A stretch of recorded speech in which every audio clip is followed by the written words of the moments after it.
આજે શનિવારે વડાપ્રધાન મોદીએ પશ્ચિમ બંગાળના માલદામાં ભારતની પ્રથમ વંદે ભારત સ્લીપર ટ્રેનનું ઉદ્ઘાટન કર્યું. તેમણે ટ્રેનને લીલી ઝંડી આપીને રવાના કરી હતી. આ વંદે ભારત સ્લીપર ટ્રેન હાવડા અને ગુવાહાટી વચ્ચે દોડશે. આટલું જ નહીં, પીએમ મોદી ટ્રેન ડ્રાઈવરને મળ્યા અને તેમના વિશે જાણ્યું. પીએમએ ટ્રેનમાં સવાર બાળકો સાથે પણ વાતચીત કરી હતી. મહત્વનું છે કે વંદે ભારત સ્લીપરની મહત્તમ સ્પીડ 180 કિલોમીટર પ્રતિ કલાક છે. એ પશ્ચિમ બંગાળના હાવડાથી ગુવાહાટી કામાખ્યા વચ્ચેનું 958 કિલોમીટરનું અંતર માત્ર 14 કલાકમાં કાપશે. ટ્રેનની કુલ મુસાફર ક્ષમતા 1128 છે. એના 16 કોચમાંથી 11 એસી 3 ટાયર કોચ, 4 એસી 2 ટાયર કોચ અને એક ફર્સ્ટ એસી કોચ છે.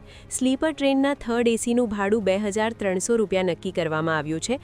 સેકન્ડ એસીનું ભાડું ₹3000 હશે. ફર્સ્ટ એસીનું ભાડું અંદાજે ₹3600 છે.